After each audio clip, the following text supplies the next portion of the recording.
Hello guys, welcome back to our channel. Episode ആരംഭിക്കുമ്പോൾ കാണിക്കുന്നത് നെല്ലിശ്ശേരിയാണ്. നീ എന്നെ ജാമ്യത്തിൽ ഇറക്കുന്നുണ്ടോ ഇല്ലയോ എന്ന് ധനുഷ് ദേഷ്യത്തോടെ അവന്തികയോട് ചോദിക്കുമ്പോൾ അവന്തിക പറയുകയാണ്, എന്താണെങ്കിലും റിമാൻഡിന് ശേഷം നീ ജയിലിൽ പോകേണ്ട അവസ്ഥയുണ്ടാകില്ല, അതുപോലെ എത്രയും പെട്ടെന്ന് നിനക്കുള്ള ജാമ്യം ഞാൻ ശരിയാക്കിയിരിക്കുമെന്ന് അവന്തിക പറയുന്നു. അതേസമയം ഇതെല്ലാം കേട്ടുകൊണ്ട് അർച്ചന അങ്ങോട്ടേക്ക് വരികയാണ്. അർച്ചനയെ കണ്ടയുടൻ തന്നെ അവന്തിക കോള് കട്ട് ചെയ്യുന്നു. നിങ്ങൾ എന്താണെങ്കിലും അവനെ ജാമ്യത്തിലിറക്കും, പക്ഷേ ഇങ്ങോട്ടേക്ക് അർച്ചന ജീവനുള്ളിടത്തോളം കാലം കൊണ്ടുവരില്ലെന്ന് അർച്ചന പറയുന്നു.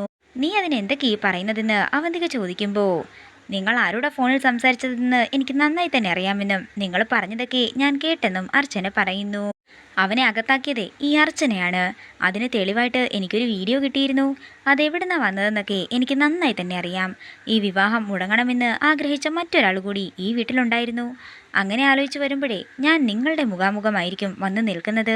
പിന്നെ നിങ്ങളുടെ ഉദ്ദേശം അവനെ ഇങ്ങോട്ടേക്ക് കൊണ്ടുവരാനാണെങ്കിലേ നിങ്ങൾക്ക് അന്ന് വിവാഹ ദിവസം ഒരു ബോധക്ഷയം വന്നിരുന്നല്ലോ, അത് ശരിക്കും തന്നെ വന്നിരിക്കുമെന്നും പറഞ്ഞ് അർച്ചന അവിടെ നിന്ന് പോകുമ്പോൾ ആകെ പേടിയോടെ നിൽക്കുകയാണ് അവന്തിക. പിന്നീട് കാണിക്കുന്നത് അർച്ചനയാണ്. അർച്ചന നേരത്തെ ഉറങ്ങാൻ കിടക്കുന്നത് കണ്ടിട്ട് സച്ചി ചോദിക്കുകയാണ്, അല്ല താനെന്താ നേരത്തെ കിടന്നോ ഇന്ന്? അത് പിന്നെ രാവിലെ നേരത്തെ എഴുന്നേക്കണം, അടുക്കള ജോലിയെല്ലാം നേരത്തെ തീർത്തിട്ട് വേണം കുഞ്ഞിൻ്റെ കൂടെ കുറച്ചു നേരം ഇരുന്ന് കളിക്കാൻ. കുഞ്ഞ് വന്ന പിന്നെ ചിലർക്കൊന്നും നമ്മുടെ കാര്യത്തിൽ ഒരു ശ്രദ്ധയുമില്ലെന്ന് സച്ചി പറയുമ്പോൾ, പിന്നെ കുഞ്ഞിൻ്റെ കൂടെ കുറേ നേരം ഇരിക്കേണ്ട സച്ചിയേട്ടാ എന്ന് അർച്ചന പറയുന്നു.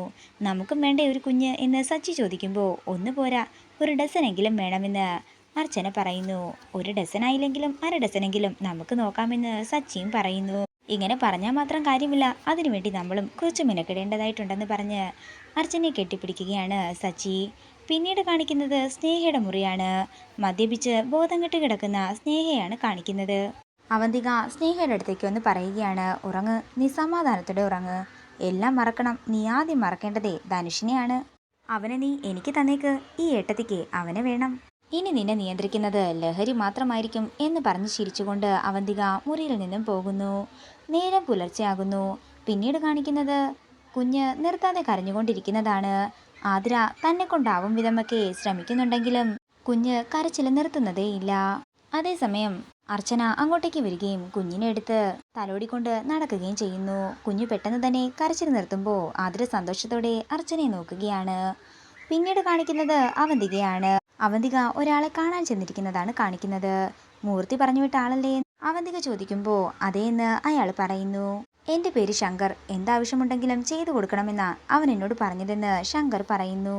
ശങ്കർ എനിക്കിപ്പോൾ 2 കാര്യങ്ങളാണ് ചെയ്തു തരേണ്ടത്. എൻ്റെ ഒരു ഫ്രണ്ട് ഇപ്പോൾ റിമാൻഡിലാണ്. കിഡ്നാപ്പിംഗ്, ആൾമാറാട്ടം, അങ്ങനെ കുറേ കേസുകളുണ്ട് ആളുടെ പേരിൽ. അയാളെ എങ്ങനെയെങ്കിലും പുറത്തിറക്കണം.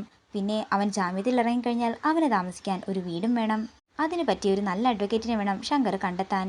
എൻ്റെ പരിചയത്തിൽ ഒരാളുണ്ട് എന്ന് ശങ്കർ പറയുമ്പോൾ, എൻ്റെ ഡീറ്റെയിൽസ് ഒന്നും ഇപ്പോൾ പറയേണ്ടെന്നും എല്ലാത്തിനുമുള്ള പണം ഞാൻ ശങ്കറിന് അയച്ചേക്കാമെന്നും അവന്തിക പറയുന്നു.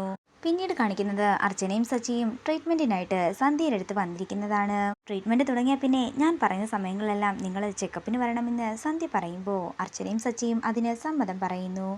സച്ചി കുറച്ചു നേരത്തേക്കൊന്ന് പുറത്തേക്ക് ഇറങ്ങി നിൽക്കാമോ എന്ന് സന്ധ്യ ചോദിക്കുമ്പോൾ സച്ചി പുറത്തേക്ക് ഇറങ്ങുകയാണ്. തുടർന്ന് സന്ധ്യ പറയുകയാണ്, ട്രീറ്റ്മെൻറ്റിൻ്റെ ഭാഗമായിട്ട് ഞാൻ പറഞ്ഞല്ലോ, സച്ചിക്ക് ഒന്നും അറിയാതിരിക്കാൻ വേണ്ടിയിട്ട് 2 പേർക്കും ട്രീറ്റ്മെൻറ്റ് നടത്തണം. എല്ലാത്തിനും എനിക്ക് സമ്മതമാണെന്ന് അർച്ചന പറയുന്നു. തുടർന്ന് കുറച്ച് ടാബ്ലറ്റുകൾ അർച്ചനയ്ക്ക് എഴുതി കൊടുക്കുകയാണ് സന്ധ്യ. ഈ ടാബ്ലറ്റ് സച്ചിക്ക് കൊടുക്കണം, ഒപ്പം അർച്ചനയും കഴിക്കണം. അർച്ചന കഴിക്കുന്നുണ്ടെന്ന് സച്ചിക്ക് ബോധ്യമാകാൻ വേണ്ടിയാണ് ഞാൻ ഇങ്ങനെയൊക്കെ പറയുന്നത്. ഇതിന് അർച്ചന സമ്മതം പറയുകയാണ്. ഇതോടുകൂടി ഇന്നത്തെ എപ്പിസോഡ് ഇവിടെ തീരുകയാണ്. വീഡിയോ ഇഷ്ടമായെങ്കിൽ മറക്കാതെ ലൈക്ക് ചെയ്യുക, ഷെയർ ചെയ്യുക, കമൻറ്റ് ചെയ്യുക. കൂടുതൽ സീരിയൽ അപ്ഡേറ്റ്സിനായി മറക്കാതെ സബ്സ്ക്രൈബ് ചെയ്യുക.